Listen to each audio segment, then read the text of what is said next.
If there is one teaching in Buddhism that is frequently heard, but rarely understood, it is the 5 aggregates, or khandhas. Many heard this term first in classrooms or textbooks. It sounds difficult. It sounds distant, like an abstract philosophy. But in reality, the 5 aggregates are exactly what you are experiencing at this very microsecond. We do not suffer because of the world. We suffer because we mistakenly become the aggregates. Look closely. When you truly suffer, it is not just because of the event in front of you. It is because the mind whispers, "I am hurt. I am sad. I am a failure." Or, "I am worthless." Wherever the word "I" arises, that is where the aggregates gather and are labeled as ourselves. The aggregates are not the problem. Believing that they are us is what makes life heavy. They are simply the components of life experience, like tools, like a system, like spare parts. They never claim to be you, but we gather them up and call them myself. And once there is a myself, suffering suddenly finds its owner. In reality, these 5 components do not happen one by one. They arise together in a fraction of a second. There is a contact, a feeling, a recognition, a mental reaction, and the awareness of it. In that split second, the self is created. The self does not exist beforehand. It is born from this combination. You do not wake up with a permanent identity. You wake up with a process where the aggregates gather and get called us. When the situation changes, the aggregates change, and our self changes too. This is why we are a completely different person in each emotion. When praised, you are one person. When criticized, you become another. If a true self really exists, why does it change as easily? What changes is not a permanent identity, but the newly rearranged aggregates. The Buddha did not teach us to destroy the aggregates. He never taught us to get rid of them, because without them, we cannot live. What he pointed out is, do not mistake them for who you are. When we stop clinging, the aggregates still function, but they no longer cause suffering. The beginning of lightness is not about understanding everything. It is simply learning to separate them, to see what is the body, what is the feeling, what is the memory, what is the thought, and what is the awareness, and to see exactly where we mistakenly call them me. Rupa, the physical aggregate. Which component do we mistake for ourselves the easiest? The answer is the physical body, because it is always with us, tangible, visible, and we have called it myself since we can remember.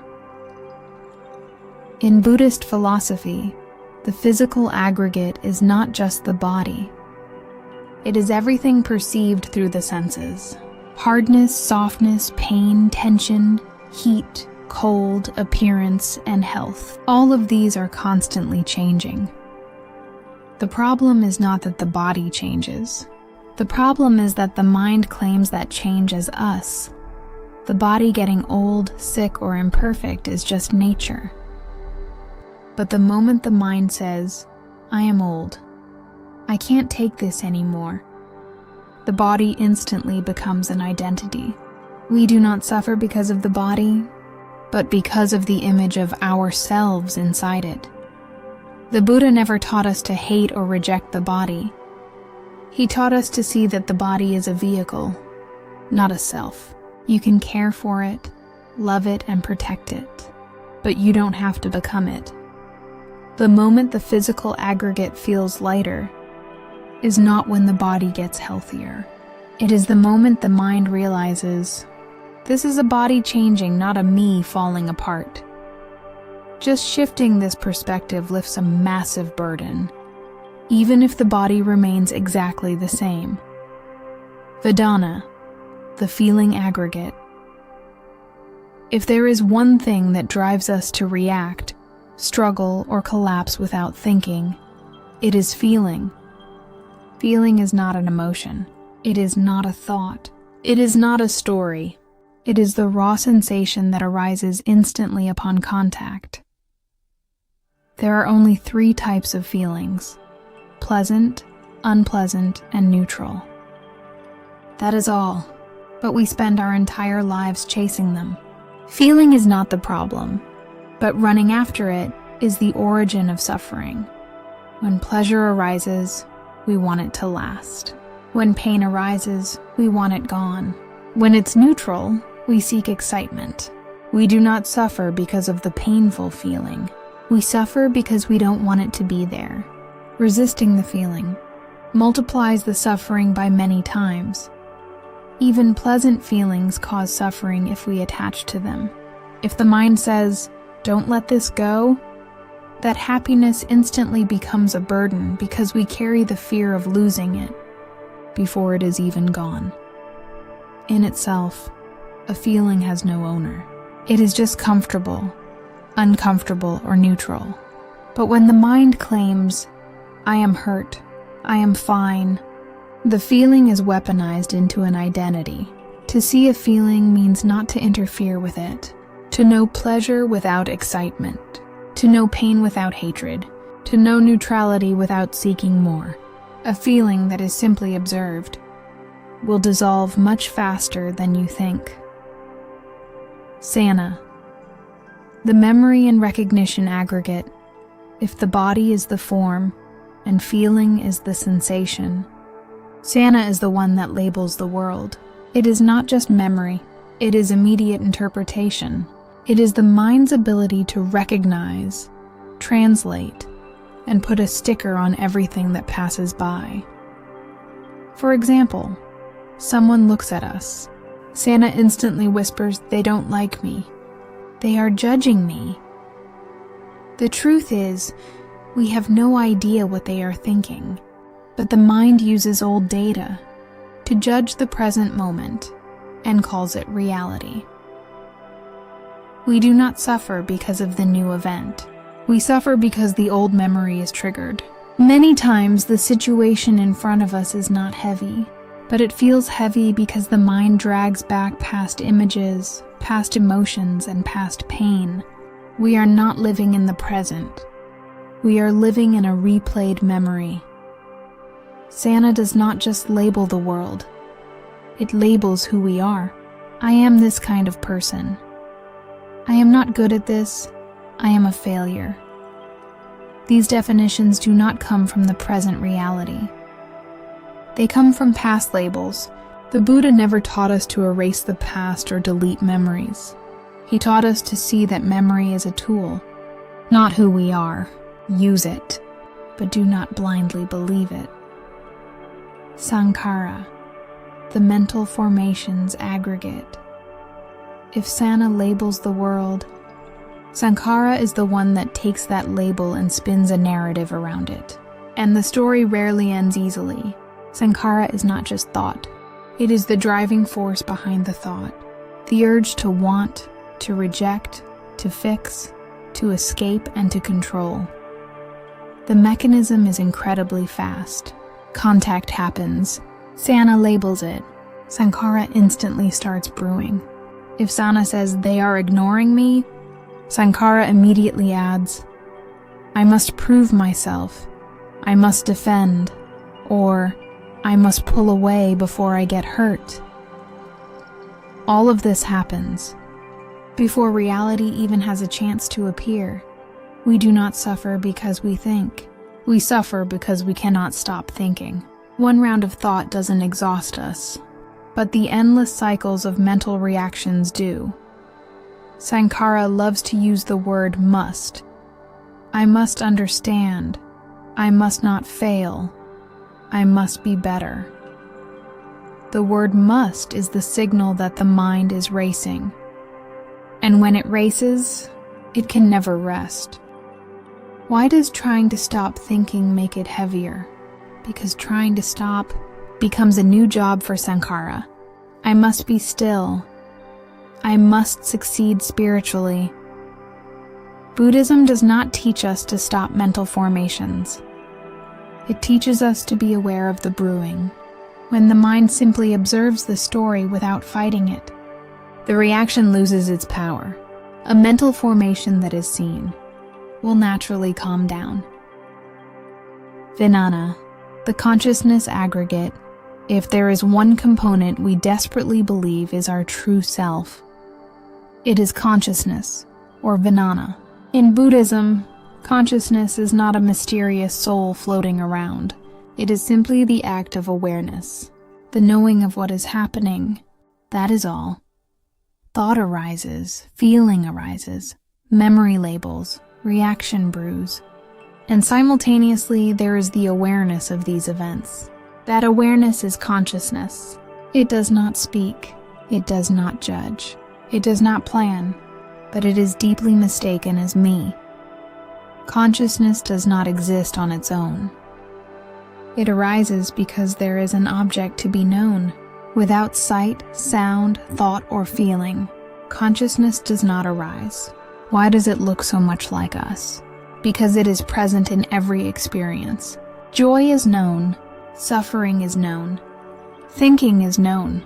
So we assume that the one who knows throughout everything must be me. But the truth is, the knowing itself is just a process. It is not the owner of life. Observe the language in your mind. I am thinking, I am feeling, I am listening. The I is always placed before the knowing. But in reality, the knowing happens first, and the concept of I is added later. The Buddha never taught us to destroy awareness. He pointed out, do not cling to the knower as yourself. When consciousness is not gripped as an identity, life is still known. Sounds are still heard, thoughts still come, but no one has to play the role of the owner. The heavy burden simply vanishes. Conclusion. Life needs no owner. We have looked at the pieces separately. Body, feeling, memory, mental reaction, awareness. They seem separate, but in reality they arise as a package. And that is exactly where the illusion of self is born. Consider a simple event. A loud noise occurs. The body hears the sound. Feeling feels uncomfortable. Memory labels it as disrespectful. Mental reaction creates anger and defense. Consciousness knows all of this is happening, and in that split second, a final concept arises. I am being attacked.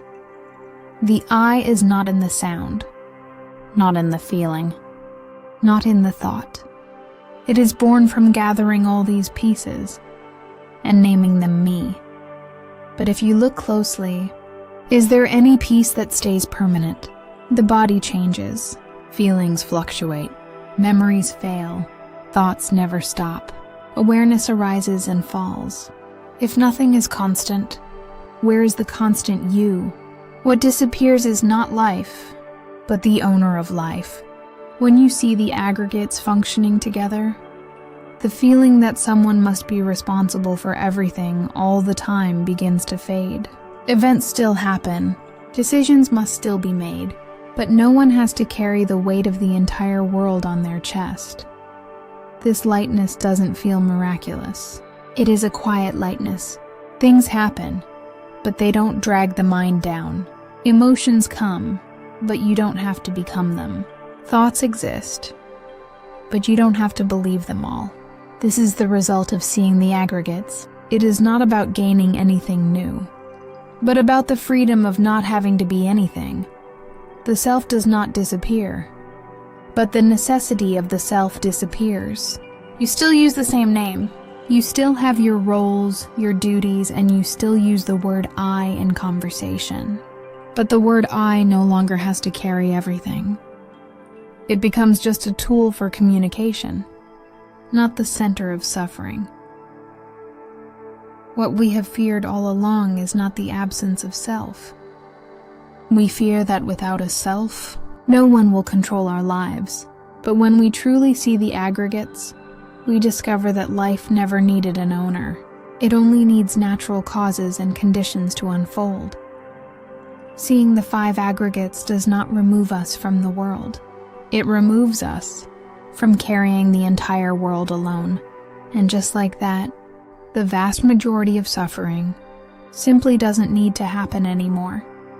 The aggregates still function. Life still moves forward.